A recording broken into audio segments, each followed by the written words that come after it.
Bharatiya Janata party के हमारे माननीय जिला अध्यक्ष जी हैं गोविंद सिंह बरखेड़ी जी।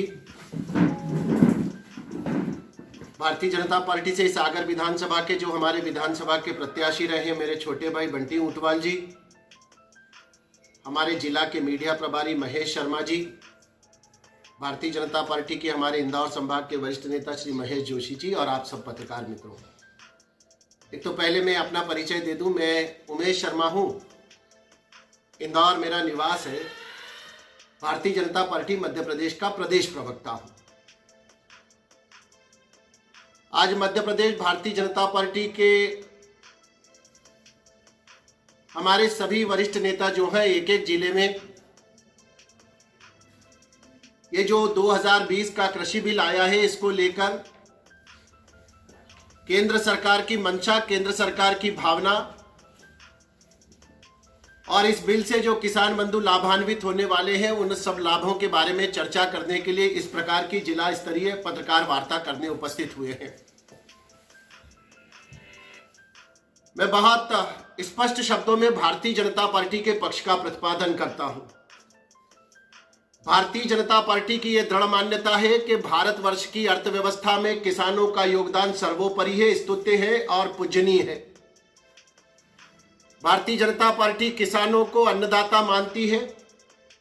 भारतीय जनता पार्टी की दृढ़ मान्यता है कि कृषि को लाभ के धंधे में परिवर्तित किया जाना चाहिए।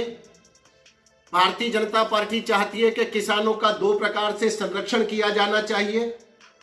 भारतीय जनता पार्टी की मान्यता है कि उपज के पैदा होने से पहले किसानों को अच्छी क्वालिटी का बीज प्राप्त होना चाहिए, उत्तम क्वालिटी का फर्टिलाइजर प्राप्त होना चाहिए, किसान को अपनी फसल की उपज पैदा करने के दौरान पर्याप्त मात्रा में सिंचाई के लिए पानी प्रदान किया जाना चाहिए। भारतीय जनता पार्टी की दृढ़ मान्यता है कि किसानों को पर्याप्त बिजली दी जानी चाहिए उपज के पैदा करने के दौरान, ताकि वो उपज की अच्छी पैदावार ले पाए। यह उपज के पहले भारतीय जनता पार्टी का कृषि और कृषकों के बारे में स्पष्ट दृष्टिकोण है और यह दृष्टिकोण आज से नहीं है, प्रारंभ से है।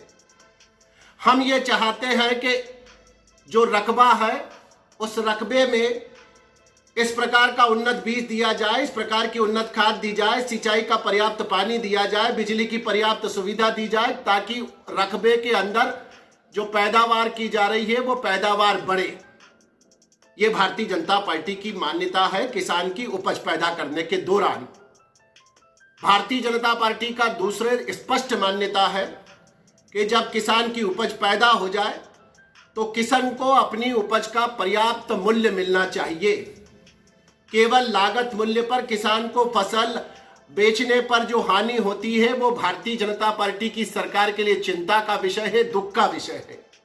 भारतीय जनता पार्टी के हमारे केंद्र के प्रधानमंत्री माननीय नरेंद्र मोदी जी और मध्य प्रदेश के यशस्वी मुख्यमंत्री शिवराज सिंह जी चौहान और देश भर की पूरी भारतीय जनता पार्टी इस बात में विश्वास करती है कि उपज जब पैदा हो जाए तो किसान को उस उपज का पर्याप्त मूल्य मिलना चाहिए। इतना मूल्य मिलना चाहिए कि ताकि किसान उस मूल्य से प्रोत्साहित हो पाए और यह उपज पर्याप्त मिलना चाहिए। इसके लिए क्या आवश्यक है? इसके लिए यह आवश्यक है कि जैसे व्यापारी को अपने माल बेचने की स्वतंत्रता होती है, जैसे उद्योगपति को अपने औद्योगिक प्रोडक्ट बेचने की सुविधा प्राप्त होती है, वैसे किसान भाइयों को भी आज़ादी प्राप्त होना चाहिए कि वो अपनी कृषि उपज को बेचने के लिए स्वतंत्र रहे। उसको बाध्य नहीं किया जा सकता है। अगर वो कृषि उपज मंडी में जाकर बेचना चाहता है तो भी ये नया विधेयक उसका समर्थन करता है। अगर वो मंडी से बाहर जाकर बेचना चाहता है तो भी ये नया बिल जो है वो किसान को संरक्षण प्रदान करता है। किसान अपने जिला में उपज बेचना चाहता है तो भी ये बिल उसको साधन उपलब्ध कराता है, अवसर उपलब्ध कराता है। और इस वैश्विक बाजार नीति में किसान अन्य राज्य में जाकर बेचना चाहता है तो ये नया विधेयक उसके लिए भी स्वतंत्रता प्रदान करता है। अब ये जो तीन प्रकार के प्रावधान इन बिलों में आए हैं मित्रों, मैं आपसे फिर आपके सवालों का उत्तर भी दूंगा। ये जो तीन प्रकार के जो इसमें बिल आए हैं उन तीनों बिलों के बारे में मैं मौजूदा वातावरण में ये जो किसानों का आंदोलन चल रहा है इस पर भी बात करूंगा। इसके अंदर पहला है कृषक उपज व्यापार और वाणिज्य संवर्धन और सरलीकरण। अभी आपको हमारे मीडिया प्रभारी प्रेस नोट देंगे, उस पर है 2020। दूसरा है कृषक के सशक्तिकरण और संरक्षण, कीमत आश्वासन और कृषि सेवा पर करार विधेयक 2020। और तीसरा है आवश्यक वस्तु संशोधन विधेयक। ये 3 इस बिल के अंग है। अब जो भ्रांतियां पैदा की जा रही हैं, जो दिल्ली की सरहदों पर आंदोलन चल रहा है, मैं फिर अपनी पार्टी का पक्ष स्पष्ट कर देता हूं कि भारतीय जनता पार्टी आंदोलन करने वाले सभी किसान भाइयों के साथ सहानुभूति रखती है। भारतीय जनता पार्टी दिल्ली की बॉर्डर पर आंदोलन करने वाले किसानों को देश का अन्नदाता मानकर पूजनीय किसान मानती है। और अधिक सरल शब्दों में स्पष्ट कर देता हूं कि भारतीय जनता पार्टी दिल्ली की सरहदों पर जमा पंजाब और हरियाणा के किसान भाइयों की जो वाजिब मांगे हैं, जो अपेक्षाएं हैं, जो समस्याएं हैं, उनका समाधान करने के लिए तैयार है। और स्पष्ट शब्दों में कहता हूं कि केंद्र सरकार ने जो बिल लाया है, इस पर सरकार हठधर्मिता पर टिकी हुई नहीं है। हम समाधान चाहते हैं और लोकतांत्रिक परिस्थितियों में कोई भी समाधान बातचीत के द्वारा निकाला जा सकता है। अगर इस प्रकार की हठधर्मिता करी जाएगी, सरहदें बॉर्डर बंद कर दी जाएगी, आवागमन के साधनों पर रोक लगा दी जाएगी, आम नागरिक और जनता को परेशान किया जाएगा। सरकार ने बार बार कहा है, हम अभी भी कह रहे हैं कि हम बातचीत के लिए तैयार हैं, मध्य मार्ग निकालने को तैयार हैं। और मुझे लगता है कि किसान भाई जो आंदोलन कर रहे हैं, उस किसान शक्ति का दुरुपयोग करने के लिए कुछ अराजक तत्व इस आंदोलन में घुस आए हैं। अब आप मुझे बताइए कि ये नारे के शर्जील इमाम को रिहा करो, सुधा राव को रिहा करो, उमर खालिद को रिहा करो, इसका किसान और खेती से क्या लेना देना है? ये नारे किसान लगा रहा है ऐसा नहीं है। किसान के आंदोलनों को कुछ अराजक तत्वों ने हाईजैक कर लिया है। और विशेष करके जो वामपंथ की मानसिकता है, जो टुकड़े टुकड़े गैंग है, जो नारे लगाती है कि भारत तेरे टुकड़े होंगे इंशाअल्लाह इंशाअल्लाह। आप बताइए कि किसान ये आंदोलन में नारे लगाए कि हमको अपनी उपज का मूल्य चाहिए, पहले से 2 गुना चाहिए, ये तो स्वागत योग्य है।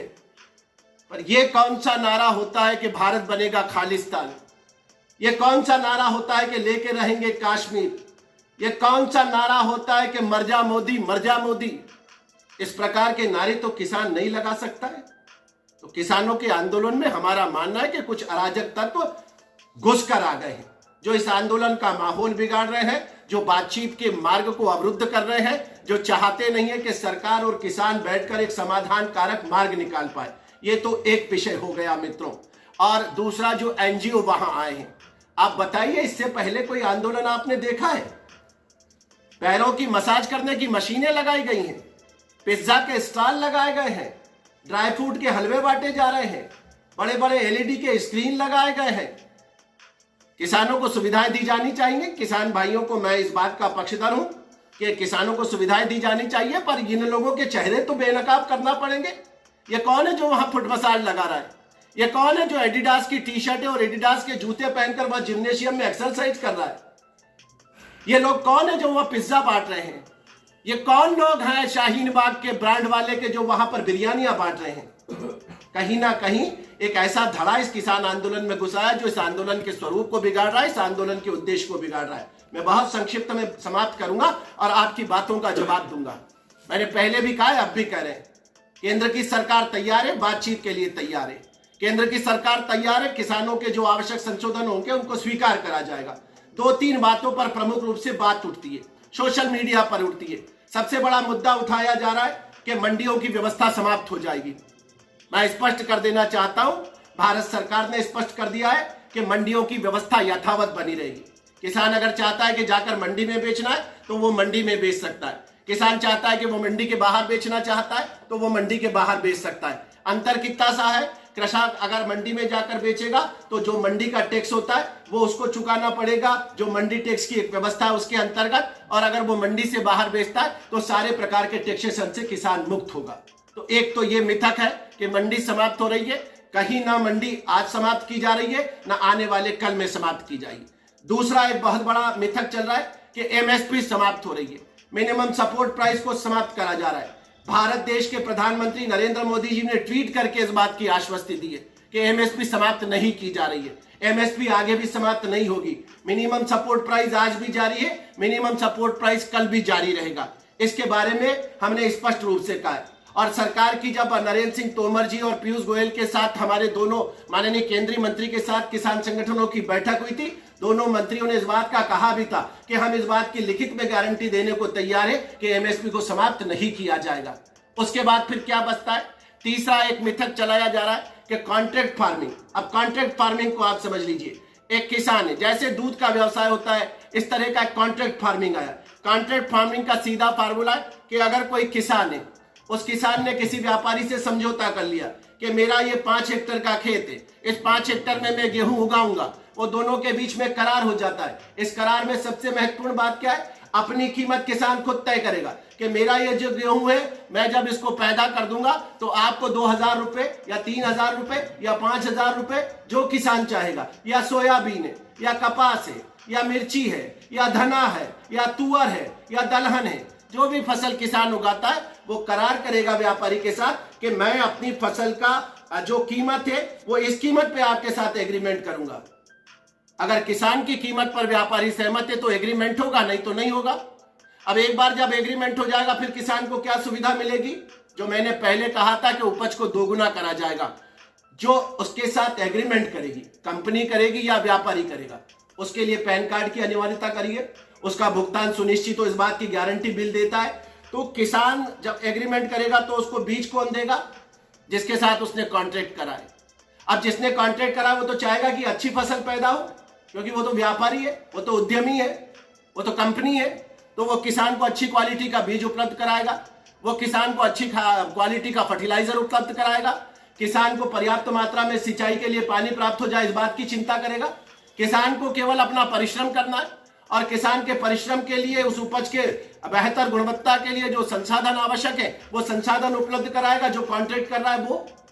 और जब कॉन्ट्रैक्ट की पूर्ति का समय आएगा तो किसान अपनी उपज उसको बेचकर जो पहले से निर्धारित मूल्य वो कीमत प्राप्त करेगा। अब इसमें जो विपक्षी दलों ने एक रोड़ा अटका के खड़ा कर रहे हैं कि अगर मान लीजिए कोई विवाद हो जाता है, तो विवाद हो जाता है तो सरकार ने इस बिल में व्यवस्था दी थी कि तहसीलदार निपटाएगा, 15 दिन में 20 दिन में निपटाएगा, उससे नहीं निपटेगा तो एसडीएम निपटाएगा। किसानों के संगठनों ने कहा कि नहीं, हम एसडीएम की व्यवस्था से संतुष्ट नहीं है, ये जो बिल है ये ऊपर जाने की व्यवस्था समाप्त कर रहा है। तो जो पहले, दूसरे और तीसरे दौर की बातचीत नरेंद्र सिंह तोमर जी और पीयूष गोयल जी के साथ किसानों की हुई है, सरकार इस बात को तैयार है कि सरकार ऊपर के न्यायालय में जाने का संशोधन करने को तैयार है। तो किसानों की जो मांग है हम सब बातें मान रहे हैं, एमएसपी को मान रहे हैं, मंडी की व्यवस्था यथावत है। किसान कहता है कि ऊपर के न्यायालय में जाने का अधिकार दिया जाए, सरकार उस बात का आश्वासन देने को तैयार है, लिखित में देने को तैयार है, हम संशोधन करने को तैयार है। फिर झगड़ा किस बात का बनता है? फिर एक भ्रम पैदा करा जा रहा है कामरेडों के द्वारा, कांग्रेस पार्टी के द्वारा, कि किसान की जो जमीन है उस पर कंपनी का हक हो जाएगा। जो कॉन्ट्रैक्ट होगा किसान का और व्यापारी का या कंपनी का, उसमें जमीन कहीं नहीं लिखा पड़ी में होगी, केवल फसल होगी। और फसल की नुकसानी अगर होती है तो उसकी जिम्मेदारी, जवाबदेही भी किसान के माथे पर नहीं आएगी। तो मुझे लग रहा है कि ये जो कानून है, बहुत संक्षिप्त में समाप्त करता हूं, ये कानून किसान को स्वतंत्रता देने वाला है। अब फिर क्या कारण है कि किसान आंदोलन कर रहा है? देश भर में 681 किसानों के संगठन है, केवल 41 संगठन इस समय दिल्ली की बॉर्डर पर खड़े होकर इसका विरोध दर्ज करा रहे हैं। उन 41 संगठनों में भी कम से कम 2.5 से ज्यादा संगठन जो है वो वामपंथी हैं, और वामपंथी संगठन वो हैं जिनका किसानों से कोई सीधा सीधा लेना देना नहीं है।